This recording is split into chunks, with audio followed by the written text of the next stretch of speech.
I think the real question is, What's in the box?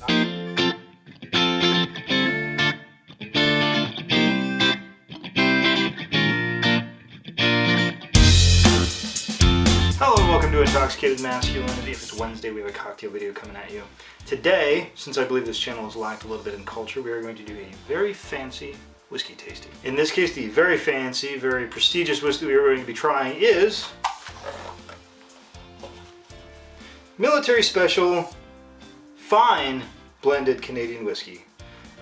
You can tell this particular whiskey is Canadian because it says Canada on it. It has a Mountie on a horse. It has some geese, and it has a Mountie on, looks like a pair of skis. You can tell this whiskey is incredibly fine because it, in fact, says fine on it. It also says premium on it, and it also says special. So this whiskey is not only premium and special, but it's also fine and special and premium. So with a name like that, how could it not be good? So let's crack this thing open and see what we think.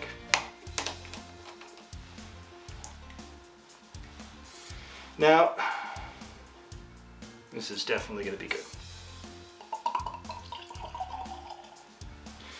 Now, anytime you're opening a fine, special, premium whiskey, you definitely want to let that sit in the glass, let it get some air. On a more serious note, I do believe sometimes Canadian whiskeys get the short end of the stick as far as people believe them to not be as high quality or as good as, you know, your Scotches, your Irish whiskeys, and your bourbons. Well, it is the case that a lot of the more low-end whiskeys made in Canada. There's actually a lot of really, really good Canadian whiskeys too. So don't get the impression from our fine, special, premium whiskey here that all Canadian whiskey is this. So let's give it a nose, shall we?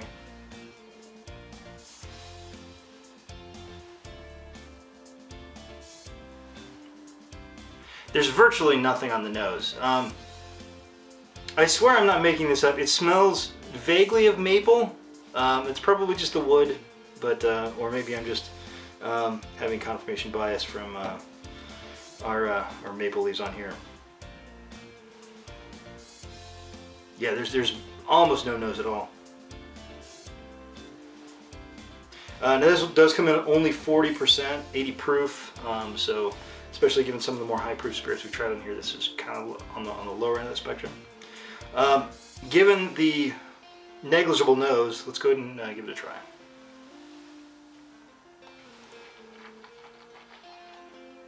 It tastes very much like the nose. There is some very, very light hints of wood, maybe some oak, a little bit of a grain note, and that's really about it. It's interesting, sometimes products like this, you sort of expect them to be offensive and sort of, you know, spit it out as soon as you put it in your mouth kind of a thing. That's not what I'm getting here. This is kind of mostly just not much there at all, really.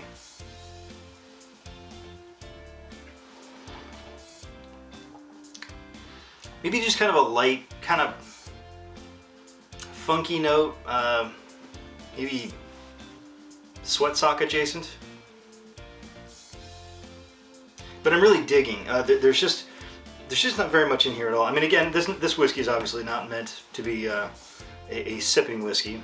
But I mean, if you're making a Boulevardier or something like that, it's mostly going to get lost in there anyway. So it's not terrible. It's not the worst thing I've ever had.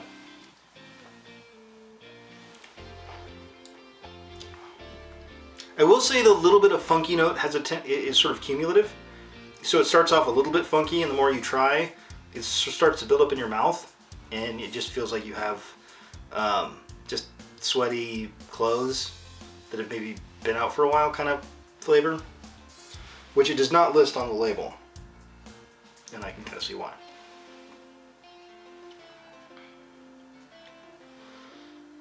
Yeah, it's getting worse. I'm not quite sure why.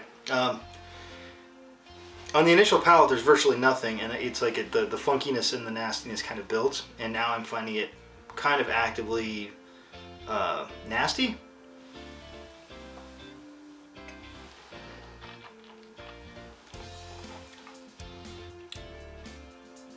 Yeah, this is bad, I think. It takes you a minute to realize it's bad. You could put it in a cocktail where you're just going to get lost in and maybe get away with it, but for $7.99, can you really go wrong? Apparently you can. On that maybe not bombshell, on that maybe expected note, I want to thank you for watching. Please like, share, and subscribe. Have a good drink.